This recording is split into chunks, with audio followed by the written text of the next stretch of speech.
What's going on, everybody? It's your man Louie T here with a brand new installment of the Louie T Network podcast. Hope your Wednesday is treating you with great respect. Lots to get to today. I'm going to go ahead, knock out week number 6 in the National Football League, go Slate Skatin. We're going to go ahead and knock down our power index for week number 7 as we head into week 7 of the NFL. Man, this season, I say this every year. I sound like a broken record because I say this every year, right around this same time. Man, this season is flying. It feels like just 2 weeks ago was week 1, and I was excited about the Tampa Bay Buccaneers and Jaden Daniels making his first career NFL start. And here we are now rolling into week 7 of the NFL. Man, it moves fast. It moves fast. So, and I say this every time I say what I just said. Savor it, right? Enjoy it. Don't take it for granted, because soon all we will be doing is talking about hypotheticals and draft picks and guys who have never played it down in the NFL. That'll be our existence and our life in about 3 months from now. So don't take it for granted. Enjoy this entire ride, every single bit of it, and have fun. I know I'm enjoying it. I may complain sometimes about the officiating, this, that, and the third, but where else would you rather be, right? You're locked into the Louie T Network podcast that starts now.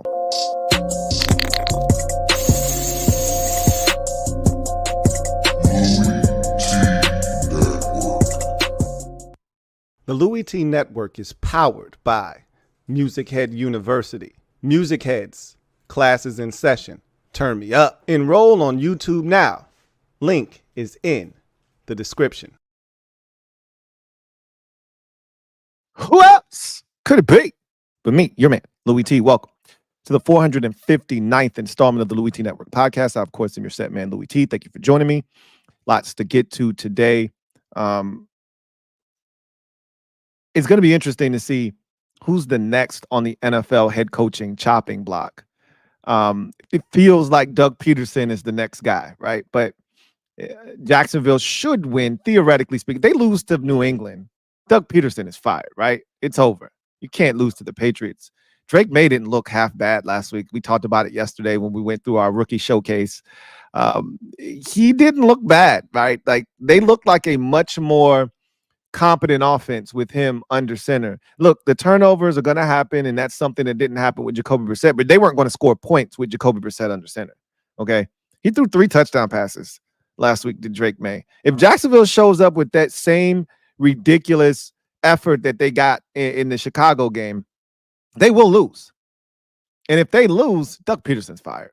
I know he got the dreaded vote of confidence from owner Sheed Khan, but he's fired if they lose both of their London games and lose to the worst team, one of the worst teams in football, in the New England Patriots. Jacksonville themselves are one of the worst teams, right? They've only won, one game themselves. So, it's bad against bad for the right to be not the worst. So I'm trying to think, are there any other coaches really in danger of being fired this season, in season? Kevin Stefanski, to me, Kevin Stefanski is safe. This man's won head coach of the year twice in 4 years, and we all know Deshaun Watson stinks. And could they have done a better job of making his life a little bit easier? Sure, but they knew what they were signing up for when they got him, and they just thought, oh, Deshaun will fit fine in what we do. And sometimes you got to understand who's a good fit schematically for what it is you do. And Deshaun Watson's not a good fit for Kevin Stefanski's offense. I've said that. They've tried to do things to make him comfortable.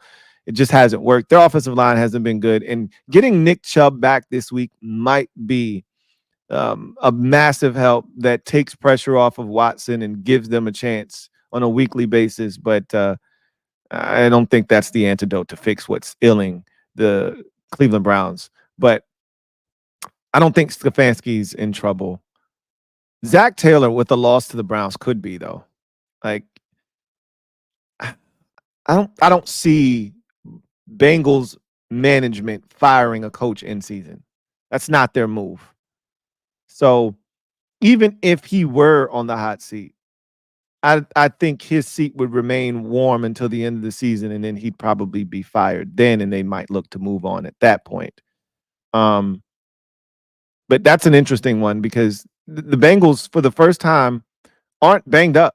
They're not hurting like with Joe Burrow being out. They've had injuries on the defensive side, and we're well aware of all of those, but they're not hurting at the most important position like in past years when they've struggled.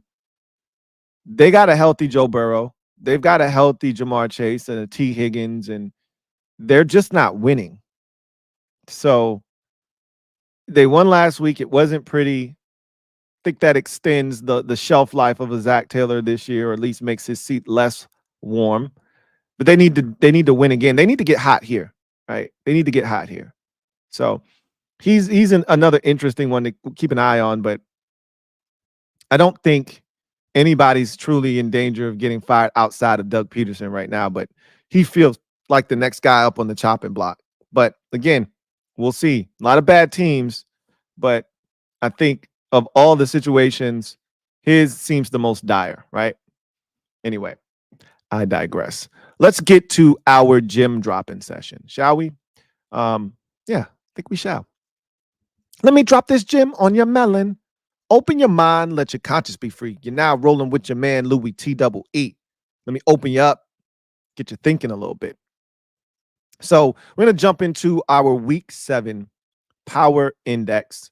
And before we can get into Week 7, we got to first go back to Week 6 and talk about what that looked like and get you up to speed on where we are so that this list in Week 7 makes perfectly good sense. So last week, the Power Index looked as follows. Number 7, the Dallas Cowboys. They were coming off of a big win on the road at Pittsburgh. Got it done in a dramatic fashion at the very end of that ball game. And that was their second win in a row, got them to 3-2 on the season. And they were playing good football. It wasn't pretty football, but it was gritty. And it most importantly was netting them dubs. Obviously, we know how things went in week number 7. Coming in at number 6, the Washington Commanders. They were heading into a massive showdown with the Baltimore Ravens. Speaking of which, who is on this list at number 5. So the 5 and 6 teams were squaring off. The Commanders had won 4 in a row after dropping their first game of the season. They were coming off of a beatdown of the Cleveland Browns at home. And so they were riding high going into the Week 6 matchup versus the Ravens. Speaking of the Ravens, they were number 5 on the list after a slow start themselves. Ravens had gotten off to an 0-2 start. They had won 3 in a row, including an epic come from behind victory over the Cincinnati Bengals in overtime, 41-38. And so that had allowed them to land at number 5 on the list. And they had a big, tall task at home against the Commanders, a game that they were able to take care of. The top 4 had been the same each of the last 2 weeks. Spoiler alert, it's the same this week as well. Houston Texans coming in at number 4. Detroit Lions coming in at number 3, Minnesota Vikings coming in at number 2, and the Kansas City Chiefs coming in at number 1. So we'll make this very, very quick. There's not a lot of movement on the Power Index this week because the Chiefs and the Vikings were idle. The Lions destroyed the Dallas Cowboys. The Texans destroyed the New England Patriots. The Ravens beat the Commanders. So your top 5 teams are still in their respective spots from a week ago. And it would have been easy to take the Ravens and hop them over someone, but I don't think the teams in front of them have done anything to warrant them being moved backwards because of what the Ravens have done behind them. So Baltimore is going to remain at 5, but the bottom of the list has changed a little. So let's get to that quickly. At number 7 checks in the Washington Commanders. No shame in going on the road and losing to the Baltimore Ravens by a touchdown. Highly competitive in that game. Didn't get it done. Snapped their 4-game win streak, but they're still a good football team. They have deficiencies and issues, but all in all, that's a team that's going to be able to compete with most teams in the NFL. And they're still one of the better teams, not just in their division, but in their conference as well. The Commanders check in at number 7. Coming in at number 6, For the first time this season, the Atlanta Falcons make their way onto the power index.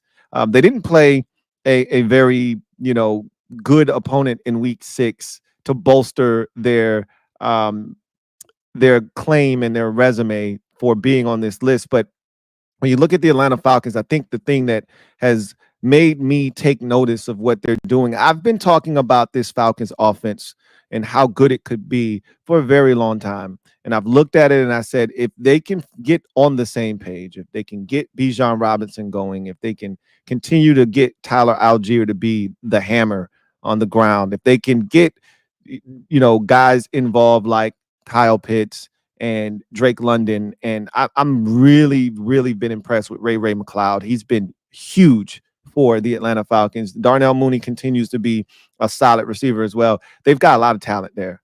They've got a ton of talent. And if Kirk Cousins can play the type of football that we know he's capable of, this Atlanta Falcons team has a chance to be dangerous.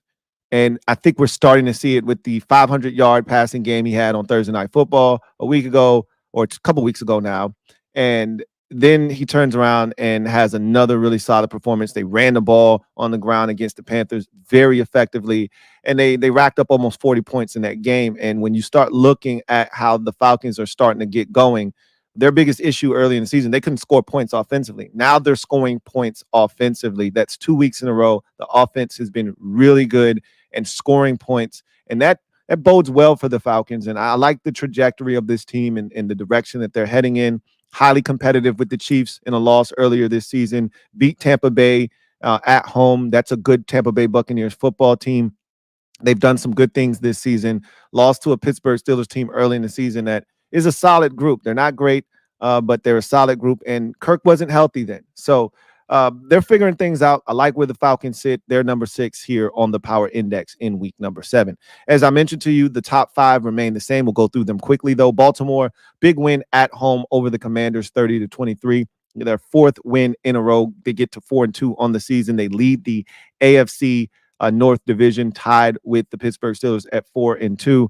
This is a good football team. Derrick Henry is playing at a very high level. So is Lamar Jackson. The reigning league MVP continues to shine very brightly, and that offense is clicking. Zay Flowers was huge in the win, over 100 yards in the first half against the Commanders. On 9 catches, he had 132 yards.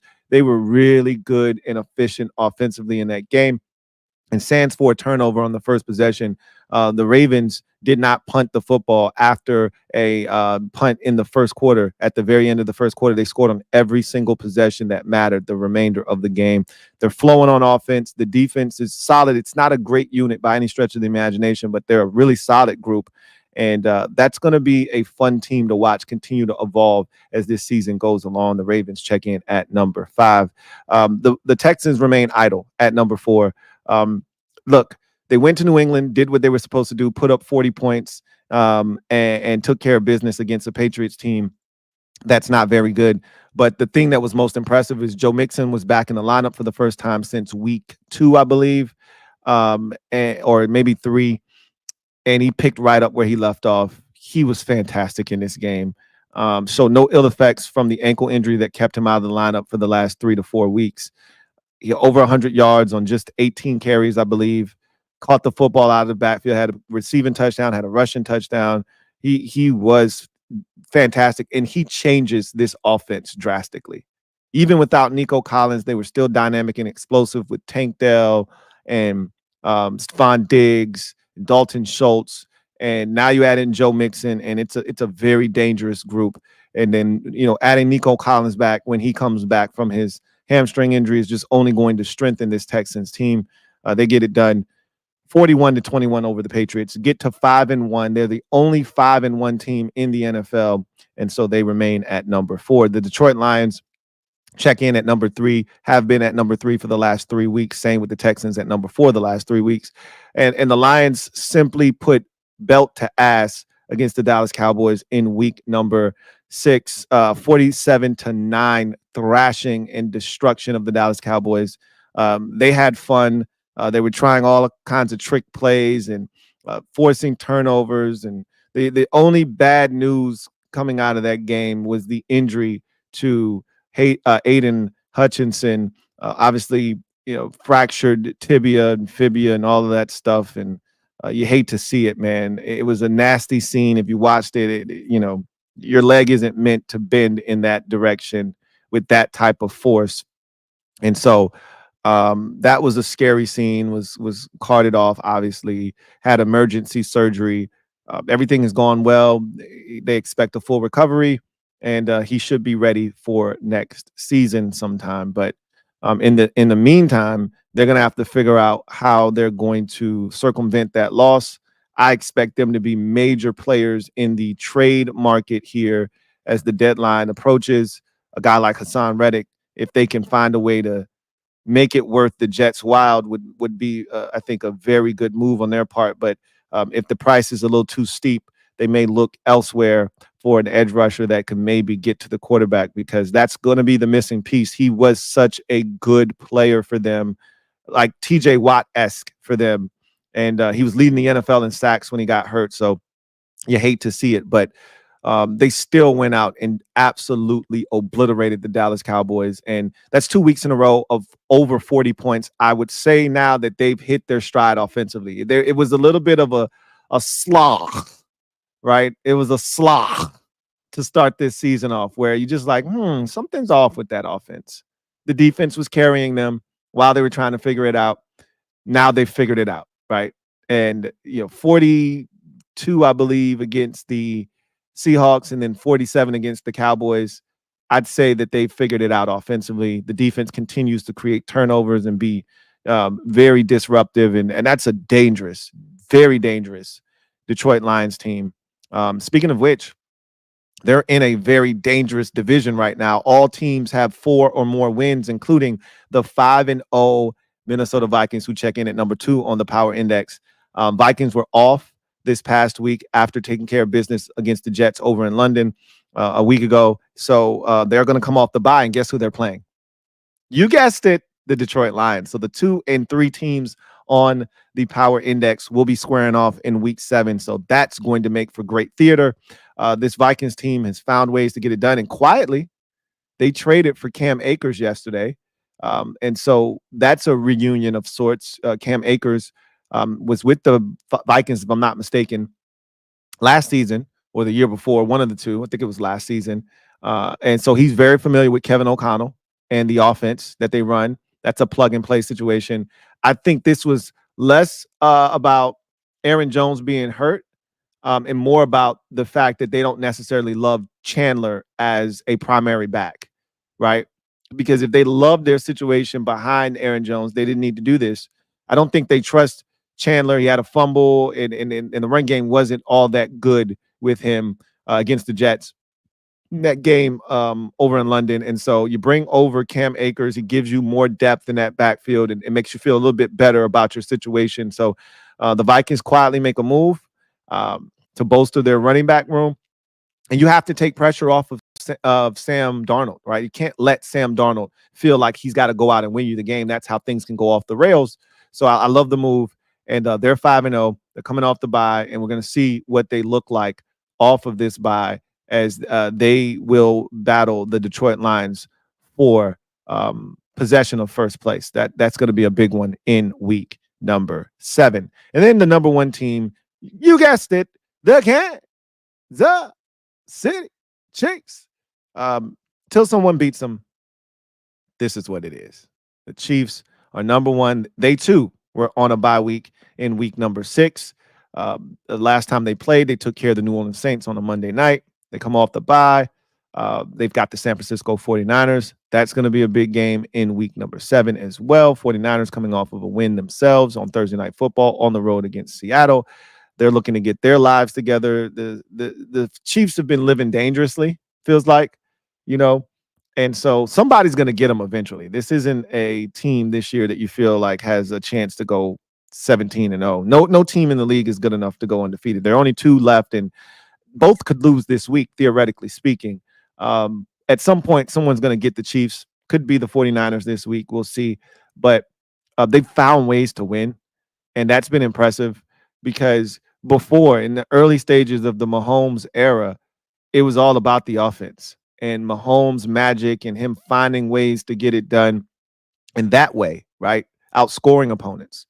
The last 2 years, we'll say a year and a half here. Last year specifically, and the first half of this year, um, it's been about the defense, really. This offense has had a lot of injuries. They've had to kind of figure it out on the fly. And while they're trying to figure out who's going to do what, who's going to fit into what roles, if I'm the Chiefs, I'm looking to make a deal for a guy like DeAndre Hopkins at the trade deadline. They've got to do something. Juju Smith-Schuster having a 100-yard game, his first since 2021. That's cool. That's awesome, but that's not sustainable. And um, no Rashid Rice, no Hollywood Brown. You're relying on a rookie in Xavier Worthy, who has been really reduced to being a gadget guy at this point and a deep threat only. And Juju Smith-Schuster, who is a shell of himself at this point of his career. You can't live like this if you're the Chiefs and expect to continue to win every single week. And so something has to be done. I think something will be done if they're going to really go after and chase this quest for a third and historic consecutive Super Bowl championship. So we'll see what they do. But big week for them, coming off the bye, taking on the San Francisco 49ers in a rematch of last year's Super Bowl. So that is the power index for week 7. Not a ton of changes. We'll see what happens in week 7 and how the list looks in week number 8. So speaking of week 6, let's put a bow on week 6 by going slate skating. Y'all go ahead, put your skates on. Y'all know how this works. I'm going to put my rollerblades on. I'm going to strap them up tight, and we're going to get this thing going. And I'll give you a second to make that done, make that happen, rather, and get that done. And then we'll jump into the week 6 action. Take care of business here. And we'll do this quickly. We went through some of the games yesterday briefly when we talked about some of those rookie quarterbacks. So we'll breeze through this as quickly as we can. But let's start with Jags and Bears over in London. We talked about this game briefly yesterday with Caleb Williams' extravagant day. Caleb Williams, 23 of 29, 226 yards, 4 touchdowns, 1 interception. He was fantastic in this game. DeAndre Swift, this is to me the biggest difference right now with the Bears is they've got a rushing attack. They've been able to run the football, and that's taken a ton of pressure off of Caleb Williams. They're not finding themselves in a consistent third and long situation. They're in manageable down and distances. There's an offensive rhythm and flow to what they're doing right now. And Williams is starting to settle in and get comfortable. He's not being sacked as many times. And part of that is he himself is turning into a playmaker. I think at least 2 or 3 different occasions, got past defenders or, got out of sack opportunities and extended plays, even if it resulted in a throwaway. He, stopped the Bears from having another sack added to their ledger. So he even is more comfortable, and you see him starting to play with the confidence that comes with being the number 1 overall pick in the league. Meanwhile, for the Jacksonville Jaguars, I really don't know what to say about them. Trevor Lawrence, 23 of 35, 234, 2 touchdowns, 1 interception. They started out on the opening drive and went down the field and had to settle for a field goal. And I'll tell you where I felt like this game kind of went off the rails. I think there was a drop pass on the second drive of the game for the Jacksonville Jaguars that would have given them a first down, and they had to punt. And it felt like they never really recovered after that. And matter of fact, it was a Gabe Davis drop in the end zone on the first possession of the game, and they had to settle for a field goal. That was the play that I thought turned it. Like, when you're a bad team and you're searching for momentum, you need things to go right for you early in ball games, or else it will spiral on you, because it's human nature to go, here we go again. And when he dropped that pass in the end zone, they had to be thinking, here we go again. And that's exactly what happened. And that's how they played. They looked like they were saying, here we go again. And they never really got on track after that. Then Evan Ingram, who had a great game coming back from his injury, had a fumble, and the things that have plagued them all season long did it again and reared its ugly head in this game. And the end result was a 35-16 win for the Bears. Bears have won now 3 in a row. They're 4-2. They're heading into their bye week. Jags will stay in London, play the New England Patriots. And I've said this at the top of the show. I'll reiterate it again. If they lose to the New England Patriots, Doug Peterson feels fired. He feels fired. And after the game, he said, and this is never good, and I wouldn't have probably even said this as a coach who's on the hot seat and on the hottest of seats at that. He said, we need more effort. Effort is usually a sign of how players feel about the coaching staff and how they feel about their current situation. And one of the players, their safety, who had a pick in this game, after the game said, I saw guys quit. That's not good. That is a direct reflection of the staff or the head coach. And you're one loss against the New England Patriots from being fired if you're Doug Peterson. So you better go out there and win on Sunday. Commanders, Ravens. We'll get through this one quickly as well. Talked about this yesterday because of Jaden Daniels, but and we just talked about it again because of the power index. But the Ravens are now 4-2, winners of 4 straight after the 30-23 victory. Lamar Jackson was sparkling in this game. 20 of 26, 323 yards, a touchdown, and an interception. Derrick Henry continues to be on a tear. After the slow start to the season in the first 2 weeks, he's been magnificent. 24 carries, 132 yards, and 2 touchdowns. When they needed him, he was big down the stretch as well. And so the Ravens compiled almost 500 yards of total offense in this game. They did whatever they wanted to do on the offensive side of the football. Meanwhile, the Commanders, who were the highest scoring offense in the league coming into the game, kind of struggled on the offensive side of the football, especially in the first half. Struggled to find the end zone, struggled to convert on third downs. They were one of the best third down teams in the league, struggled to do that. They did not run the football enough in this game. And so a lot of those factors came into play. They made mistakes. They missed a field goal. They dropped a pass that would have resulted in a first down and put them in scoring range and then had to punt. They had some big penalties on third downs that extended Ravens drives that led to touchdowns. And so you make those types of mistakes against quality opponents, you're going to pay.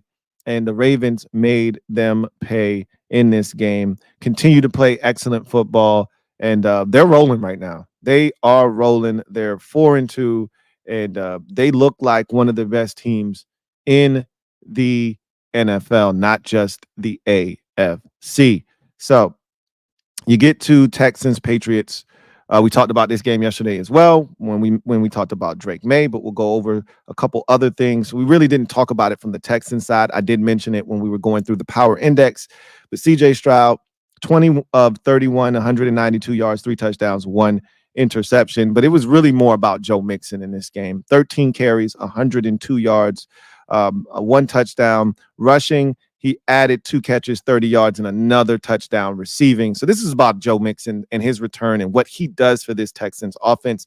They hadn't looked this dynamic. And I granted, they've played some much tougher opponents here of late, Minnesota and Buffalo. And so obviously the points weren't flowing as much, but Mixon makes a huge difference. Who are we kidding? Their 2 highest outputs of the season have come in games in which Joe Mixon was really the focal point and had gone off. Week 1 against Indy, Mixon went crazy. They won that game. They scored over 30 points. And then here in this game, they hadn't scored over 30, I don't think, in any other game this season since week 1. And then Mixon returns and voila, they score 41 points. So Mixon is a huge part of what they do. He was fantastic in this game. I talked about Drake May yesterday, and the 3 touchdowns did account for 3 turnovers, 2 interceptions, and a fumble as well. And those are the growing pains that you go through with a young quarterback. But there's a lot of flashes in this game from Drake May. 20 of 33, 243, 3 touchdowns, 2 interceptions, and the fumble, as I mentioned. But I thought it was a good debut for him. And now I want to see what he does against a team that's not playing with a ton of confidence in Jacksonville. Can he go across the pond and find his first victory of his NFL career as a starter? This is his best opportunity. I don't really know the Patriots' schedule moving forward. You're not going to have a better opportunity than this. right? Jacksonville is struggling, and that's putting it mildly. Okay, all caps, they're struggling. So I can't wait. Like there was zero interest in that game prior to Drake May being the starter. Now I'm like, I'm gonna have to get up at 9:30 to watch the game. Texans are now 5-1. They're the only 5-win team in the AFC, and they're the only 5-1 team league wide. Excuse me. The Chiefs are 5-0. They're the only 5-1 team league wide. Let me say that. Eagles and the Browns. This was an interesting game, to say the least. This was a 10-10 game at the half. The Browns had a chance to take the lead in the third quarter, missed a field goal. They did Cleveland Browns shit. I mean, who are we kidding? They stink, and they're probably the biggest disappointment of the 2024 season. This is a playoff team from last year, right? You wouldn't be able to tell by watching them. And yes, they've had some injuries, and the offensive line has been in flux, and there's been no Nick Chubb this season. I think he's set to make his return here in week 7 versus the Cincinnati Bengals, but they're awful. It just feels like everything is kind of caving in on them. Like the walls are closing in on them, and there's no escape because Deshaun Watson is your quarterback, and they're not going to bench him because they're in too deep. So Watson, another meh game, 16 of 23 for 168 yards, no touchdowns, no interceptions. Boy, if that doesn't scream Jacoby Brissett, I don't know what does. You're not winning many games with those statistics there, right? That's a Jacoby Brissett special. Or as a wise man once said, a Jacoby brisket special. Hey, let me get one of them brisket specials, man. That's what it looks like right there. All right.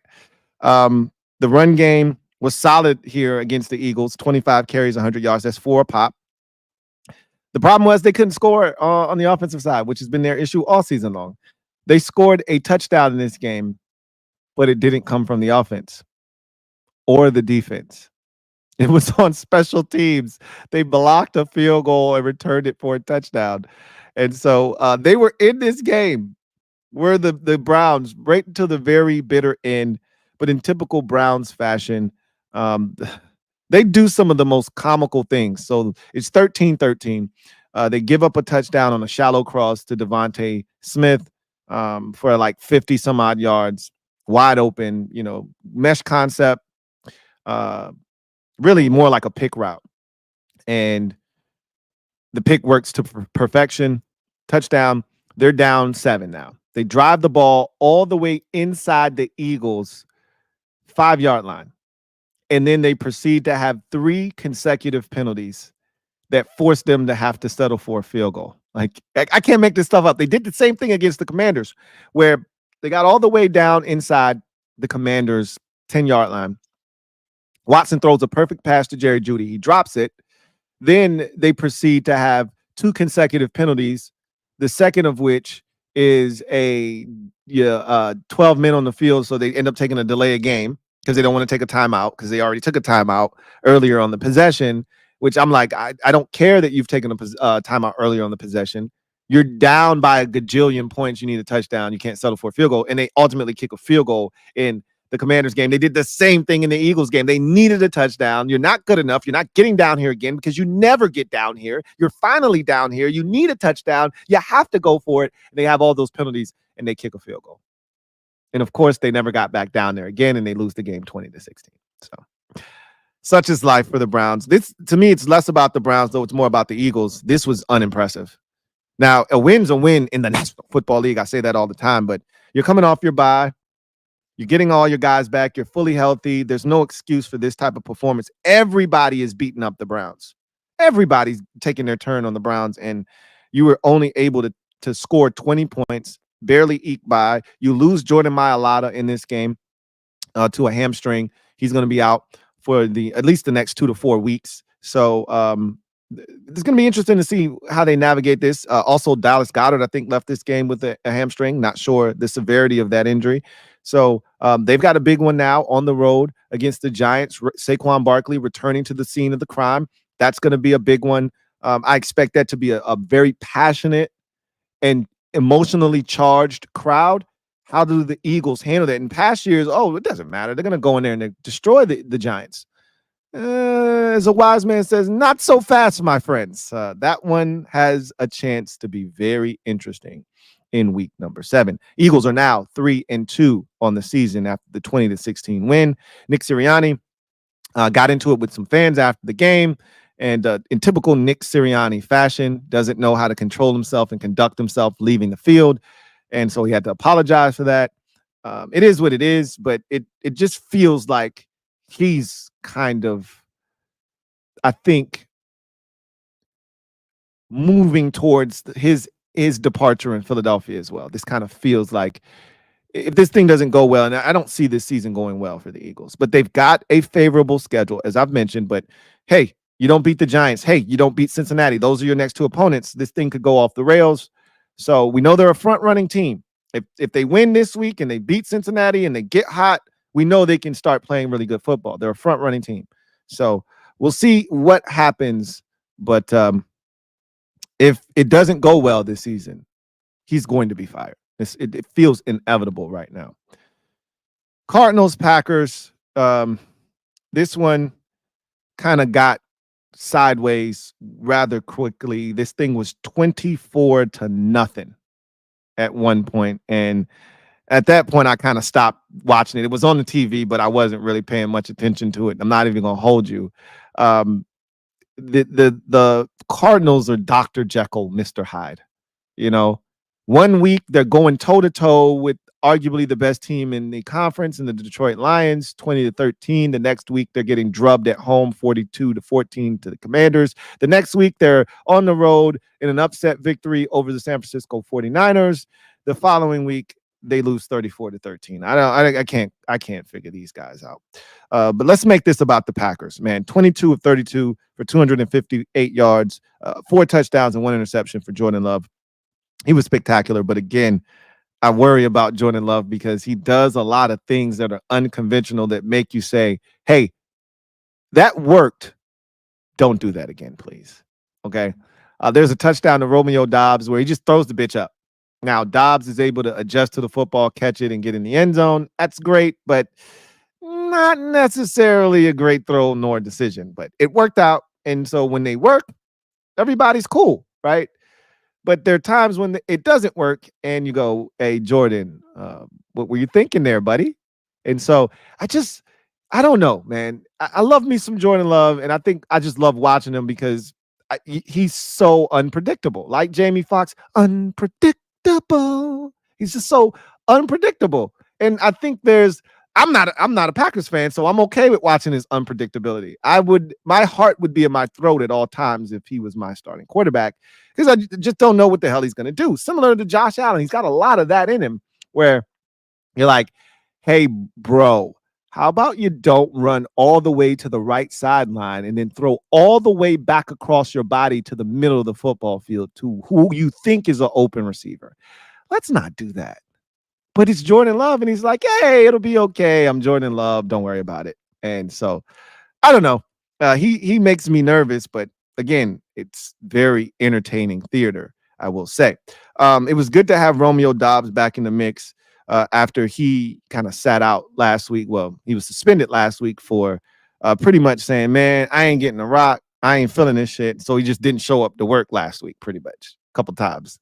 They was like, yo, Romeo, are you still here? Or what are we doing? Are you done? Or what are we doing here? He's like, nah, I'm coming in today. They was like, I bet you suspended though. So he was back in the mix and he makes a difference. Like Christian Watson was healthy. He makes a difference.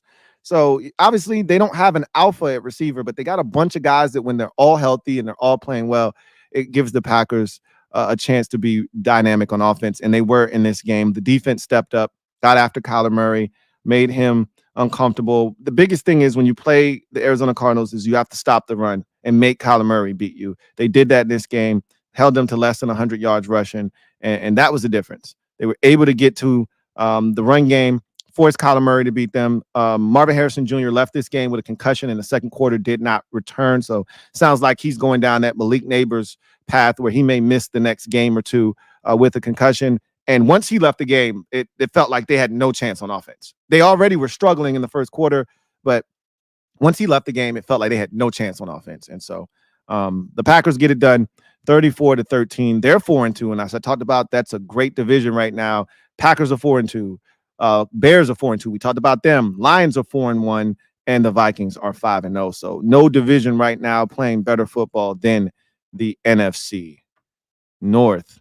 Bucks and Saints. What a game this was. We talked about this one yesterday briefly, so we won't spend a ton of time on this one. But we really talked about it more from the Saints angle because they started a rookie in Spencer Rattler in this game. And we went through his statistics in his day and how he, roared back after a slow start. This was a 17-0 game in the second quarter, and the Saints rallied back, scored 20 unanswered points to take the lead 20-17 in the second quarter. And again, it was started by Rashid Shaheed punt return, and then Rattler started to get in his bag a little bit. He threw a beautiful corner route to Bub Means, and he's feeling good about himself, and he's playing well at that point. And things were on the up and up, and the two teams started to really trade blows. It went from 17-0 Bucks early stages of the second to 20-17 Saints to 24-20 Bucks after a touchdown by this week's NFC Player of the Week, Sean Tucker, who came out of nowhere at the running back position to be a star in this game. 14 carries, 136 yards, and a touchdown on the ground to go with 3 catches, 56 yards, and another touchdown through the air for Sean Tucker. So this guy almost had 200 yards of total offense and 2 touchdowns by himself in his first real action as a Buccaneer. Boy, did he take full advantage of the opportunity that he was given with no Rashad White in this game. And so he was massive with Sean Tucker. And so he makes a touchdown, a big touchdown, a 36-yard touchdown run. And then the Saints respond and score a touchdown, take the lead 27-24. And then after that, that's their score at halftime. You're in kind of disbelief, like, oh my God, I can't believe the Saints have come back and taken the lead. This game is drunk. And then the Bucks said, okay, that was cool. And we love this whole, first start of your career thing that you got going on. That's pretty cool. And we acknowledge it, but that's done now. And they shut the faucet completely off. They picked off Spencer Rattler twice in the second half. They sacked him 5 times. They didn't score a single point in the second half of this game, and the Bucks took total control. They scored 24 unanswered points in the second half. Run away with this thing, 51-27. Baker Mayfield continues his red hot start to the season. He leads the league in touchdown passes, 24 of 36, 325, 4 touchdowns. He did have 3 interceptions, and that's why the Saints were able to come back in the fashion that they were able to. I think all 3 of those interceptions, if I'm not mistaken, all came in the second quarter. It was crazy. The second quarter was wild in this game, but he settled in, and it was a very nondescript kind of a check down throw to Chris Godwin that was supposed to net them 4 or 5 yards. He breaks a couple of tackles, gets a couple of blocks, takes off, scores, and the game was never the same after that. The Bucks kind of took control, reasserted themselves in this game, win 51-27.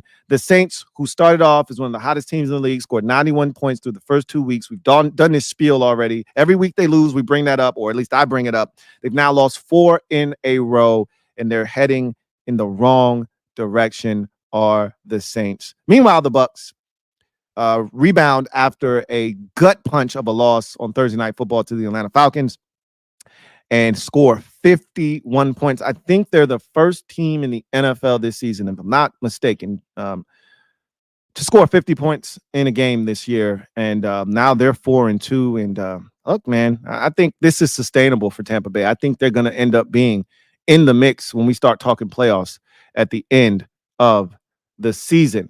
On to the next one. We won't spend a lot of time because we always regret this one. Colts and Titans. Okay. 20-17 was the final score here. It's pretty bad for the Titans. We'll start there and then we'll get to the Colts and we'll get out of here with this one. Will Levis, 16 of 27 for 95 yards. That's not even a brisket special. Okay. That's like half of a brisket special because not only did you not make it to 100, and brisket always makes it to 100. Okay. It's usually like if it's on the low side, it's 114. On the high side, it's 162, right? But he scored a touchdown, a passing touchdown, and threw an interception, and that's not brisket like. Those are supposed to be zeros across the board. So Will Levis stinks. And wow, wow, wow, wow. I could have told you that. The man eats mayonnaise for fun. He puts it in his coffee. And I said when he came out in the draft, I don't like him. And people were talking about this kid as remember, this is the shit we do during the draft. And I had a whole podcast like, hey, don't you do that shit. Where they were talking about him being the number 1 overall pick to Carolina. And I was like, come on, Carolina. You know better. Okay. This guy's not even a first round quarterback. And I said that. And then he didn't go in the first round. And I felt validated. I felt vindicated. I felt like the NFL spoke and they said, Louie T, you are right. And I said, well, he did some good things last year and maybe he can do it again. And after watching him the first, 5 or 6 weeks of this season, I'm convinced the Titans will need a quarterback next year in the draft. And I was talking to a buddy of mine who's a Raiders fan, and obviously they need a quarterback. And I said, you're not going to be in a position to draft one of the better ones. Same thing with the Giants, right? You're going to win too many games when it's all said and done. There are going to be teams that are bad that you didn't think needed a quarterback going into the season, but they're going to need a quarterback. It happens every year. And the Titans are one of those teams. I think the Browns are one of those teams that don't think for 1 second that they're going to say, well, we still owe Deshaun Watson $92 million.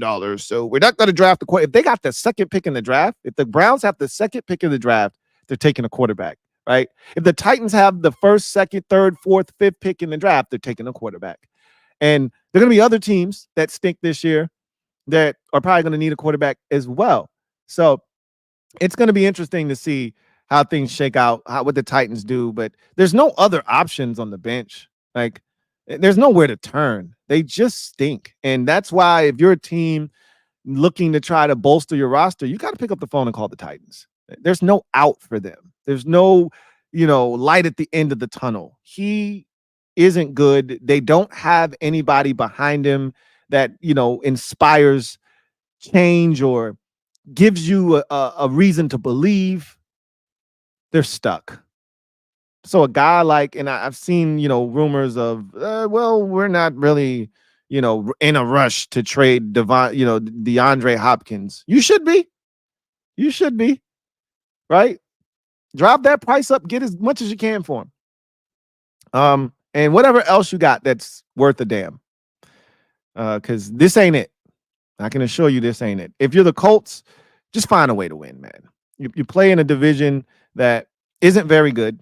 The Texans are very good. You had them on the ropes in week 1. You let them off the hook. And so you got to stay connected to them. Joe Flacco did what good, backup quarterbacks do. He gave you a shot while your starter was out.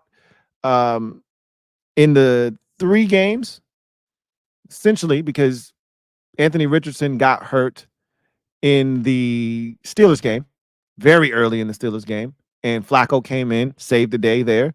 The next week, they played who last week?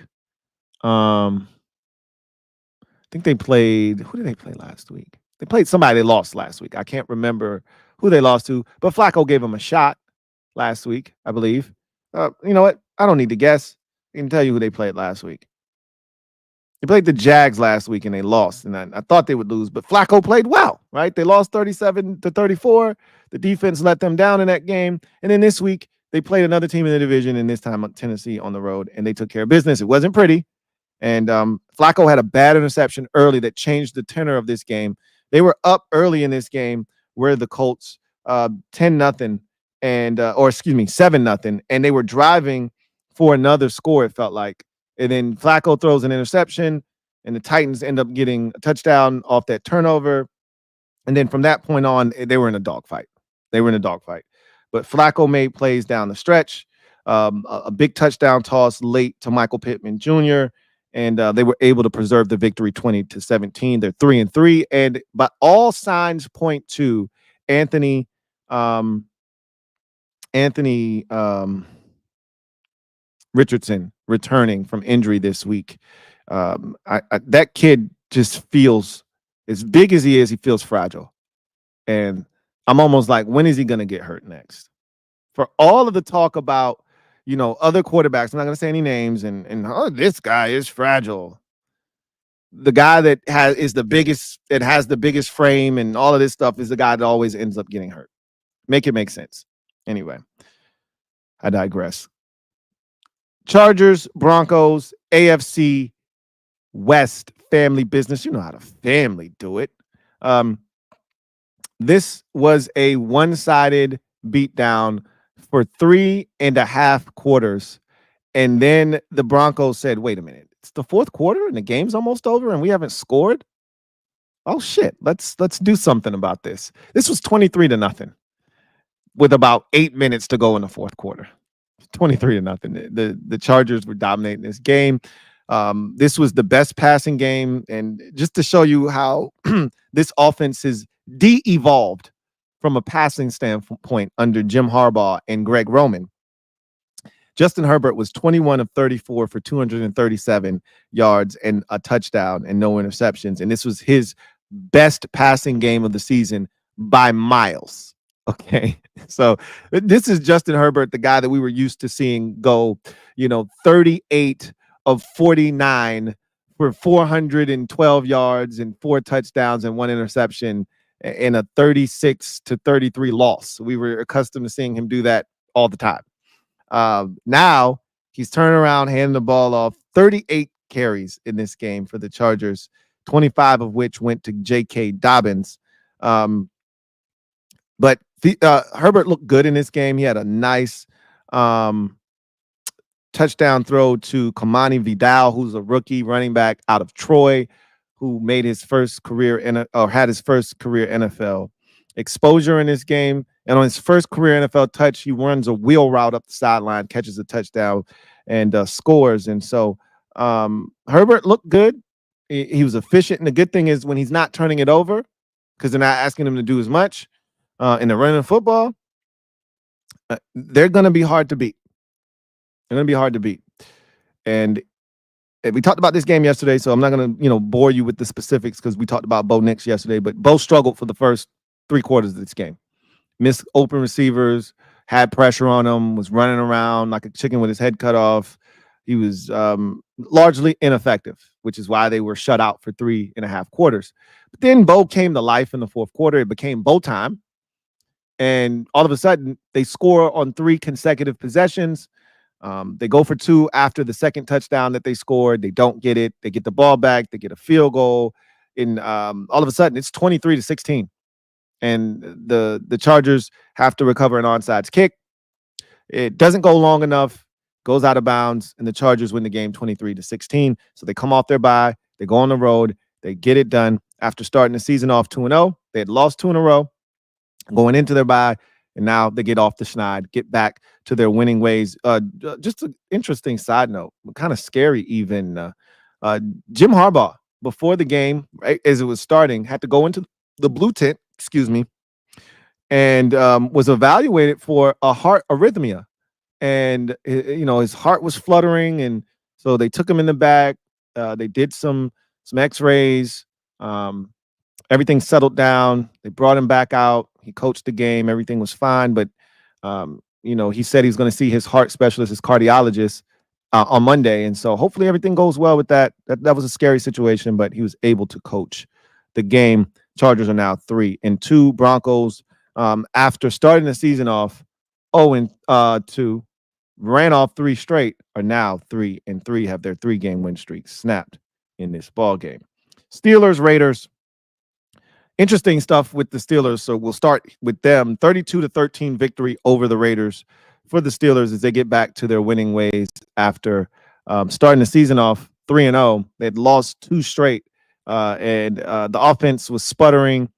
And I was very critical of their offense after the Cowboys game, and rightfully so. And just because they scored 32 points, if you watch this game, then you understand that these 32 points are. It is what it is. This offense is. There's a reason why they're gonna try out more likely than not, Russell Wilson, who is finally healthy, he's getting first team reps. Mike Tomlin said that they're going to evaluate all options, which sounds like they're going to give Russell Wilson a chance. And I don't blame them. So my wife, we had a conversation the other day about this. She's like, why would they start Russell Wilson? That's stupid. They're winning games and Fields is playing well and he's mobile. Why would they do that? And I'm like, hey, this is why. We know what Justin Fields is. And he may be the future in Pittsburgh, right? He might be their future quarterback. But we know what he is right now. We know what this offense looks like with him under center. We've seen enough. We have a large enough sample size through the first 6 weeks of what this offense looks like. And frankly, the shit ain't good enough. It's really good when they get in the red zone. I could put a red zone package in with Justin Fields as the quarterback if we feel that good about him, if that's where he shines. I'm going to put a red zone package in where he gets under center or he's out there and we can use him as a runner and his legs can be a threat when we get in the red zone. If that's the case, if like we feel like we need that, because he really gives them and adds a dimension to their offense in the red zone. But outside of that, he struggles. They struggle to throw the football consistently. His accuracy wanes. It's every now and again you get a wild throw, and mixed into those are, whoa, that shit went 4 yards over the receiver's head, or the receiver's winning on an over route and he throws it behind them. So now they got to try to adjust to it. And so there's that kind of thing, right? And he takes the bad sack where he runs backwards 15 yards and he did that shit against Indianapolis. Like, those are avoidable mistakes that Justin Fields makes. So I told my wife, I said, well, you know what Fields is at this point. And while he might be the best option for this team, you don't know what Russell Wilson is for this team. And look, I get it. The Russell Wilson we've seen the last 2 years in Denver, that's nasty. I'm aware, okay? But this is Pittsburgh. Different group, different offense, different play caller, right? Different set of circumstances. So you just want to see what it looks like. And so I'm like, you know what Fields looks like in this offense. Now let's see what Russell Wilson looks like in this offense. And very quickly, you'll be able to tell if this is an upgrade or if it's, kind of the same, and which it can't be because Fields has legs and wheels and Wilson at this point of his career doesn't. But you just want to see what it looks like. And so I get why they're thinking about doing this. But this game was weird because for the 15th week in a row, the Raiders, start fast. They go down the field. They score a touchdown. And they're playing well.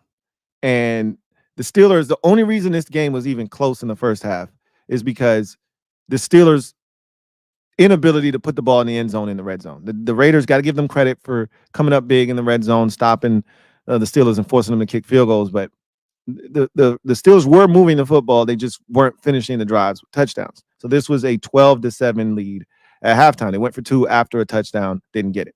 So they kicked another field goal, made it 15-7. Here's the crazy part for the Raiders. TJ Watt, I talk about this guy all the time because he's just different. He single-handedly destroyed this game, and not in the way that you would think. I don't think he had a single sack in this game. Did Watt. And much like I talked about with that Falcons game in week 1 that TJ Watt single-handedly destroyed, and he only had 1 sack in that game, Watt punched out the football not once, but twice in this game. Okay. And these are game-changing punch-outs. He's mastered the punch. And the first one was against a rookie making his first NFL career touch in Dylan Louie, the rookie running back that they put in the game, gave him an opportunity. First carry, you're feeling good. You're out here. And TJ Watt says, welcome to the NFL, rookie, and punches the bitch out of his hands. And the Steelers recover, and that turned out to be their first touchdown of the game, right? Then the Raiders, trying to get back into the game, drive the football the length of the field. And at this point of the game, it's 22-7, and they're trying to get back into this thing. And in this touchdown, they're at the 1-yard line, and they're going in. And they give the football to what is the name of that running back? I'm going to tell you right now. Amir Abdullah. They give it to Amir Abdullah. at the 1, and he was part of the reason they were even down there. So he gets to the corner as he's about to try to turn the corner to get in the end zone. He sees TJ Watt, and he lowers his shoulder, and he's trying to get in, and TJ Watt says, "Hey, take this short right hand." Bow! Ball comes out. The Steelers recover it at the 2-yard line, pick it up, stumble till about the 12 or 11, and that was all she wrote. From that point, they took off. Najee Harris had his best day of the season in this game. I have a love-hate relationship with Najee Harris because there are weeks where I go, man, this is why I couldn't stand your ass coming out of Bama. And then there's weeks like this where I go, man, this is why I was like, yo, Najee ain't as bad as I thought he was, man. I got to give him more respect. 14 carries, 106 yards, had a crazy 36-yard run. He was super physical in this game. Was really the big difference on offense for them because Fields was 14 of 24 for 145 yards, no touchdowns, no interceptions. That's a Jacoby Brissett special right there. And he looked like Jacoby Brissett in this game. It was bad, right? And this is why if you watch this game, there was nothing impressive about what he did in this game other than his ability in the red zone. He had 2 rushing touchdowns because that's what he does, to run the football in the red zone. And when things break down, there was a 4th down and goal from like the 2. They went for it. There was nothing open, and Fields takes off, turns the corner, and gets in the end zone. That's the shit he brings, right? They call a pass play. It's not open. He takes it, tucks it, runs it, turns the corner, gets to the end zone, and scores. That's the shit that he brings that you're not going to get from Russell Wilson. And that's why I said, if you want to get better passing statistics and more efficiency out of your pass game, you probably need to go to Russell Wilson. If you want to keep the red zone efficiency alive, maybe you go to Fields and have a package for him. But they get it done. The Raiders, man, they're in a rough spot. Aiden O'Connell got the start, his first of the season. 27 of 40 for 227, 1 touchdown, 1 interception. Their inability to run the football, 14 carries, 57 yards. After the Cowboys kind of gutted the Steelers a week ago, you thought there would be more success for the Raiders. Not so much. It seems like they can't get out of their own way. They had a touchdown negated by a penalty. They had a Steelers drive extended because of a dumb penalty. They picked off Justin Fields. That was negated because of a penalty.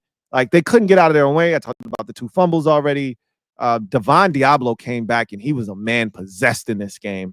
But it was all for naught. The Raiders just can't get out of their own way, and now they're 2-4, and the season's kind of going in the wrong direction. And they may ultimately end up with a top 10 pick, but I don't think they'll end up with a high enough pick to get one of the better quarterbacks in this year's draft class. But they'll need one. Steelers are now 4-2 and exploring the option to start Russell Wilson. Lions Cowboys. We talked about this game a little bit yesterday because of good old Jerry and his outburst yesterday. But 47-9 was the final score here. This game was so much fun to watch. It was so fun and so nice. I watched it twice. I'm not going to lie to you. I went back and watched it again just to make sure that my eyes weren't deceiving me. The Cowboys aren't very good. And that's right now. I mean, things could change, but there is a disconnect right now between front office, coaching staff, players. And I don't know how you fix this if you're the Cowboys, because they're inconsistent. They're turnover prone. They don't have an identity. The all in has been a rallying cry for every Cowboys hater out there, and clearly they weren't all in this offseason. The offensive line is a mess. The defense is a sieve in a shell of itself.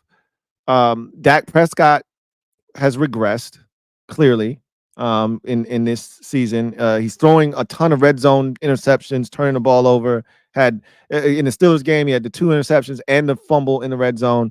In this game, he had 2 interceptions, no touchdown passes. He was sacked 4 times. This offensive line isn't any good. The rushing, 17 carries, 53 yards. They thought they had magically fixed their run game after the Steelers game, to no avail. And so they continue to struggle in every aspect of the game. And this game was a microcosm of who they are, I think. Meanwhile, enough of them, right? The Lions are the story here. And Jared Goff, after going 18 of 18 against the Seahawks, perfect completion percentage, and scoring 42 points. They come back the following week and go 18 of 25, 315 yards, 3 touchdowns, no interceptions. They're having fun. They're doing double reverse flea flickers. They're doing laterals to their right tackle for touchdowns that got called back because of a penalty. And they had fun. And don't think for 1 second that they didn't remember the shit that happened to them in Dallas last year. They went out to make a statement, and they went out to prove a point that you're not even on our level. You stole one from us last year, but we're not going to even leave it in the hands of the officials this year. And they got after him early and often. This thing was 23, I think. This thing was 27-6 at halftime. And by the end of the third quarter, it was 37-6. And they just kept pouring it on. They didn't call off the dogs until this thing was well in hand. They rushed for almost 200 yards, did the Detroit Lions, 184 on the ground. They first of all, I'm just gonna say this. Their defense is friendlies. That they're a nice group. They're a nice group. And Trayvon Diggs is soft serve. I'm gonna call him soft serve from now on, because he wanted no parts of tackling David Montgomery. That was a bitch ass effort I saw out of him. For a dude that likes to talk so much shit, he's soft. I'm gonna call him soft serve from now on, and that's friendlies. If the Eagles are Denny's, they're friendlies. Go get you a nice little ice cream sundae, right? Go get you some soft serve from the ice cream machine over there. My treat. I watched J-Mo run right by him on a simple corner route for a touchdown. Easy pickings. Put some sprinkles on top of that soft serve. Delicious. Cowboys make me sick. I love watching this shit. 47-9 is the final score there. Lions are now 4-1 on the season, and they look like the best team in the NFC. I get the Vikings have a 5-0 record, and those two are going to clash this week, and we'll settle some things this week. We'll begin to start to have some things sort themselves out in that tough NFC North division. But they look like the class of the NFC right now. They figured it out offensively. The defense is good. Obviously, the Aiden O'Connell injury, I talked about that already. That's a big one. But this team seems to have figured it out. Dallas is 3-3 after the loss, and they haven't won at home this season, and they've been outscored by a gajillion points at the crib. There are a lot more questions than answers for the Cowboys as they head into their bye week. Falcons and Panthers. I talked about this game because the Falcons were on the NFL Power Index, the LouieTeeNetwork Power Index this week, and part of the reason that they're surging for me is they figured it out offensively. And this is a good sign for them because there's so much talent for the Atlanta Falcons on that side of the football. And they're starting to figure it out. Kirk Cousins, after his 500-yard passing game, a modest 225. Okay, half of that. Okay. 19 for 30, 225, a touchdown, no interceptions. And here's another good one. No sacks in this game. And part of the reason that they were able to do that is they mauled, destroyed the Panthers on the ground. Tyler Algier, 18 carries, 105 yards, a touchdown. Bijan Robinson, 15 carries, 95 yards, 2 touchdowns. That's 200 yards rushing between 2 guys and 3 touchdowns on the ground. They were outstanding. On the ground, it took pressure off of Kirk Cousins. He was able to manage the game. Didn't have to do much because he could turn around, hand it off, and then go play action fake off of it, find open receivers. They did that all day. Drake London, 6 for 74. Kyle Pitts, 3 for 70. Like I said, it's a really good group they have. They score 38 points in this game. Started a little ragged and a little slow in this game. And so, like I said, Panthers, they're an interesting team because every week they seem to jump on the opponent first. They jumped on the Bears last week, 7-0, and then the Bears promptly scored like 30-something unanswered points and put that game out of reach. They started out 7-0 in this game, and then the Falcons scored what? No, the Falcons, this 7-0.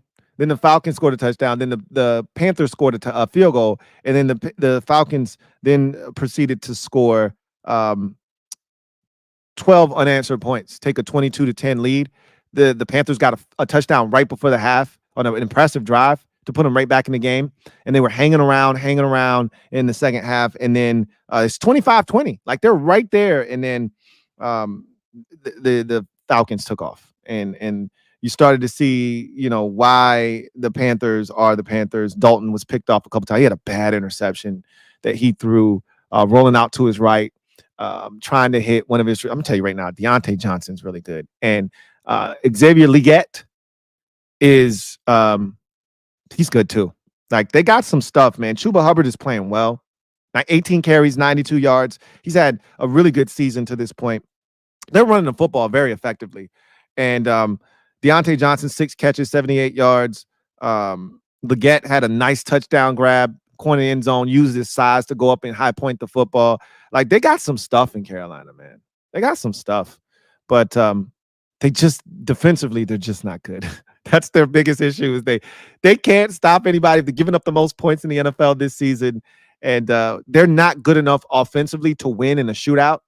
We saw that against Cincinnati about 3 weeks ago. We saw it last week. Well, they weren't in a shootout last week. They just got shot up by the Bears last week, and then they were in a shootout this week, and they're just not equipped with enough to win in a shootout. And so this is the third consecutive week they've given up 30+ points, and they now fall to 1-5 on the season. And the Falcons are now 4-2, and they're a really interesting team. Their trajectory is very, very interesting to me. And then one more side note, the Giants played the Bengals on Sunday night. Andrew Thomas, their all-world left tackle, sustained a Liz Frank injury to his foot, and he finished the game remarkably. I don't know if anybody's ever had a Liz Frank injury. That's a sprain essentially, or in this particular case, I think it's a fracture in the middle of your foot. Like, it's tough. I'll just say that. And he somehow finished the game, which is amazing, but it requires surgery, and his season is done. And that's been the biggest thing for him, is he just can't stay healthy. When he's on the field, he's been fantastic, but he's oft injured, and he's going to be out for the remainder of the season. And the Giants' offensive line was playing so well. So they have a pretty damaging blow to their offensive line there. Anyway, that is your week 6 slate of games. We've gone slate skating, and that was a lot of fun. Let's close out the show with garbage time. Before we do that, I got a super chat that I need to get to, and we're going to get to it. My guy, Christopher McLaughlin, thank you for the super chat. Greatly appreciate you. My guy, C-Matt, thank you for being a member of the MOBB. Chris writes, hey, Lou. What's up, Chris? Hope all is well with you and the family. Likewise, as always, likewise. 3 questions. Who are your top 5 NBA players now, and why? Number 2, what chance do you give Georgia to knock off Texas on Saturday, and why? And 3, where does getting Amari Cooper put the Bills and with the Chiefs and Ravens? So my top 5 NBA players right now, that is an intriguing question. Joker is one. I would probably put Luka as the second right now. Man, that's a great question. One that would require me to have to think harder than I want to. Now I got to go through all the teams in the NBA and figure out who's who and what's what. Because my opinion of best players, how do you impact winning? Like your individual greatness is awesome, but how do you impact winning?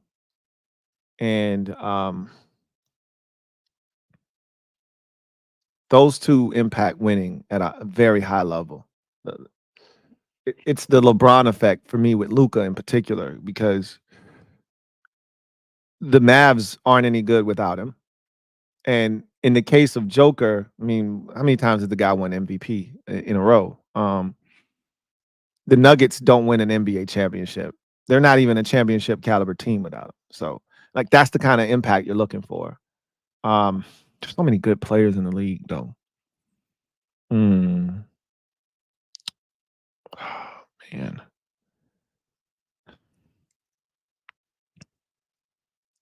That's a tough question.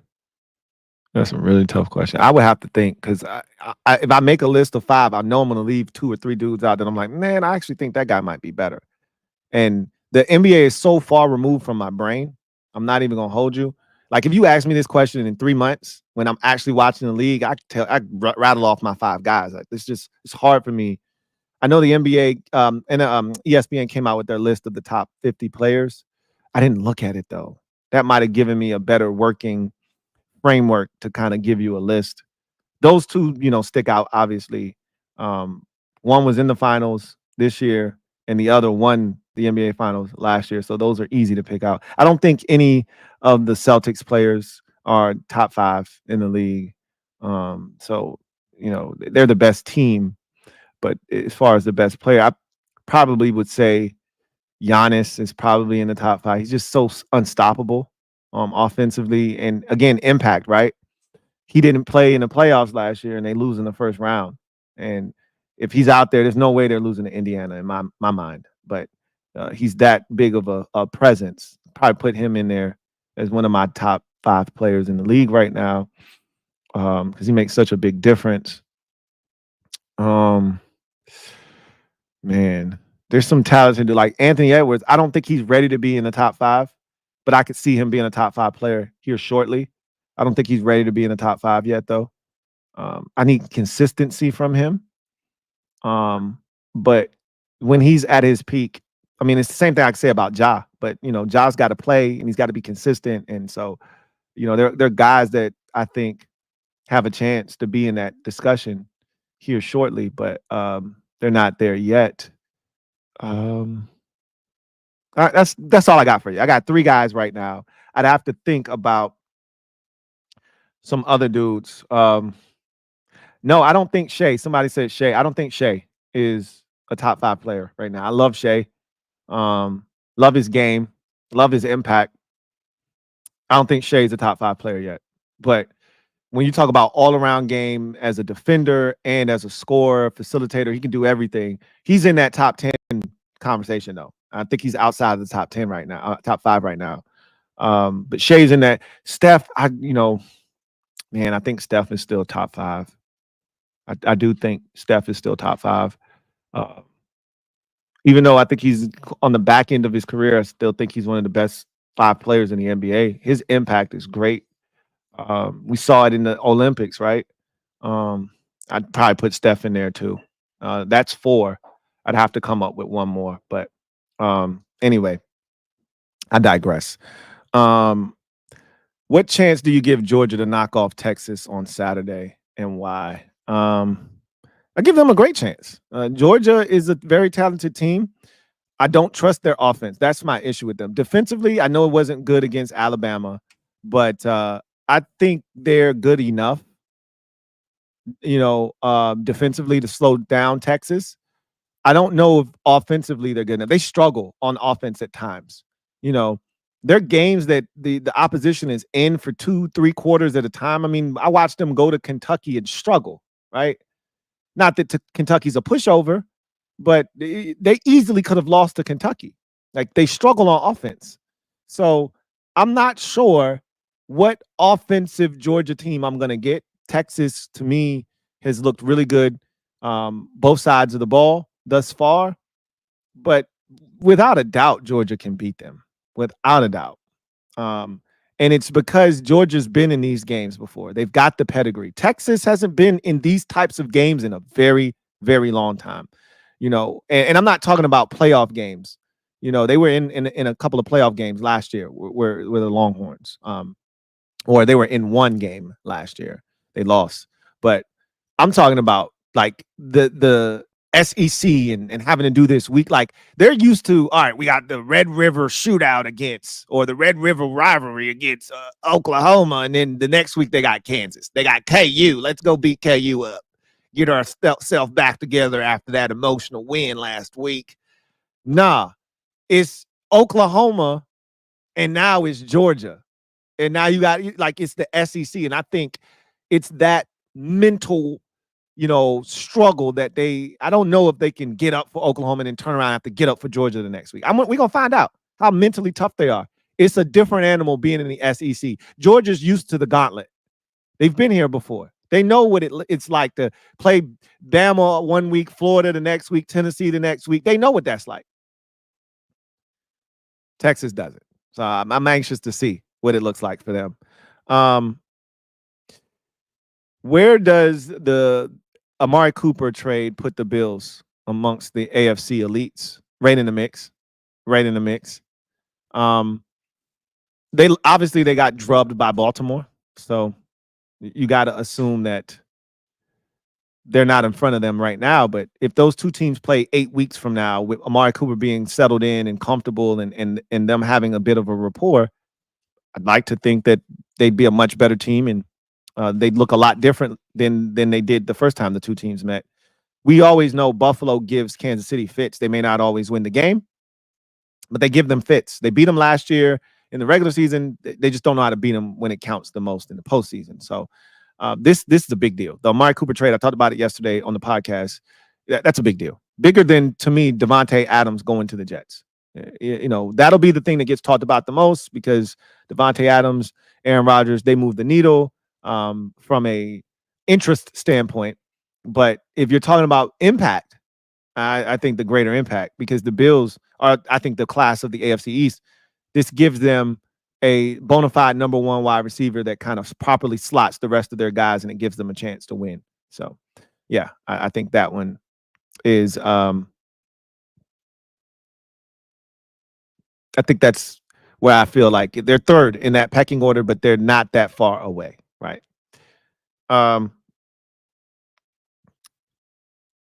Mike Jenk, thank you for the super chat. Greatly appreciate you. Thank you for being a member of the MOBB. Mike Jenks writes, Lou, you bet not leave SGA out of that top 5. I got to. I like SGA a lot. And I think he's got a chance to be in that conversation after this season if he does it again. But he's in the top 10 for sure. I mean, this man was in the MVP conversation last year and easily could have won it. I mean, he's that good. But last year was his first year being like that dominant. And he's played well in previous seasons.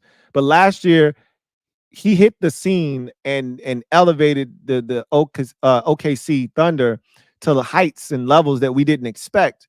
And that was great. Now we need to see him do it again. And I know he's fully capable. But I don't think he's top 5 yet. But we'll see. We'll see. I think that's a bit premature to put him in the top 5. That's just my personal opinion. But he's a damn good player. He might be 6th or 7th in the NBA right now. I'm pretty sure. I've given you 4 guys, right? And I want to put Embiid in there because I thought about him because this is a man that leads the league in scoring or is up there every year. And but the guy talk about not playing in back-to-backs, his injury situation, his health is something that I worry about. So if we're removing that from the equation, I probably put Embiid in there because he's, again, the 76ers are a different team when he's healthy. So anyway, I digress. So let's wrap this show up. with a preview of Thursday Night Football. We got Saints hosting the Broncos. Who had this on their bingo card? Bo Nix versus Spencer Rattler. Rookie on rookie violence on a Thursday night. Who had that on your bingo card? Raise your hand. Nobody. The answer is nobody. So here's the thing. I'm interested probably more than most because I like rookie quarterbacks. I like following rookie quarterbacks and seeing their growth and their maturation throughout the course of the season. I've been following Bo Nix. You guys know this if you've been watching the podcast. So I am very intrigued by this game. Outside of the rookies, there's not a lot of juice to this game. But I am going to watch those rookies. And the angle that they're going to use, the only reason that this game is even on a Thursday night is because it's Sean Payton returning to New Orleans for the first time since he retired and then was traded to the Broncos. So that's a big deal. Okay, man won a Super Bowl in New Orleans. Is probably, if I had to guess, can't say this for certain, but my guess is he's the winningest coach in franchise history. It's a big deal for the Saints fans. Not so much for the rest of us, but that's an angle that they're going to run with. It's going to be something that they'll talk about leading up to the game. But when it's all said and done, it's two rookie quarterbacks squaring off, and I'm intrigued. That said, the Broncos are the better team here. All right. The Broncos are the better team. They're better defensively. I expect them to turn Spencer Rattler over 2 or 3 times in this game. Now, a big injury, and I didn't talk about this, and I should have when I talked about Chargers Broncos, was Patrick Surtain II went down very early in that game with an injury and did not return. That's not a good sign for a quick turnaround on a Thursday night. So they're probably going to be without their best corner. That makes a difference. I think Rashid Shaheed is injured too for the Saints, and that's a big deal, right? Because not only is he a dynamic receiver and one of the best deep threats in the NFL, he's also a dynamic punt returner. He's got 2 punt returns for touchdowns this season. So, including one last week. So if he can't go, that cripples them even further. When it's all said and done, though, it's which rookie quarterback do you trust the most, and which defense do you trust the most? When you're talking about 2 rookies starting, whose defense do you trust the most? I trust the Denver Broncos defense the most, and I trust Bo Nix, who's got more starts. This will be his 7th under his belt, whereas Spencer Rattler has 2 under his belt. I know the Saints are at home, and that might give them a slight advantage, but they haven't been very good at home this season. So I don't think that really matters at this point. They'll be live. They'll be rocking, Peyton coming back, all of that good stuff. And maybe that gives them a little bit of juice, and maybe that gives them a chance. But when it's all said and done, I think the Broncos are the better team here. And as long as Bo Nix, and this is going to be the big key, if he can take care of the football in this game, not turn it over, not give the Saints short fields, not get that crowd involved, and they can run it a little bit, they'll have a good chance of winning that game. If he turns it over and the Saints are able to muck up that game, which the Broncos will allow from time to time, I could see the Saints pulling it out. But I like the Broncos in that game, and I think there are going to be some turnovers in this game. And I wouldn't be shocked if there's 4 turnovers total in this game. But when it's all said and done, I think the Broncos win this game, 26 to 20, something to that effect, 26-17. But it's closer than the score may indicate if it's like 26-17. This was a 20 to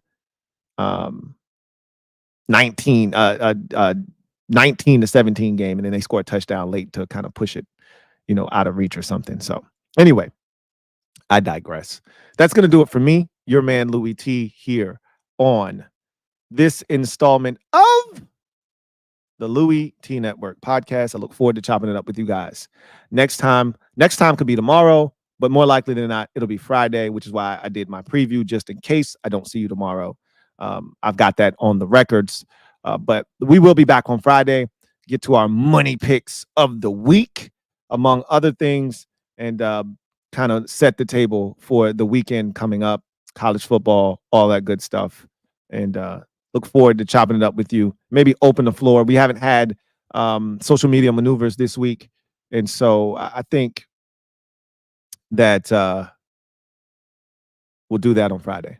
So look forward to chopping it up with you then. Obviously, Thursday Night Football.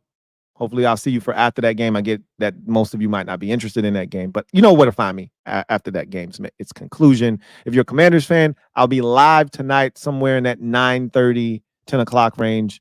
And so look forward to chopping up with you guys on CNN tonight live as well. But till then, I'm your man, Louie T, signing off. Until next time, you guys have a good one. Take care. God bless and good night. LouieTeeNetwork.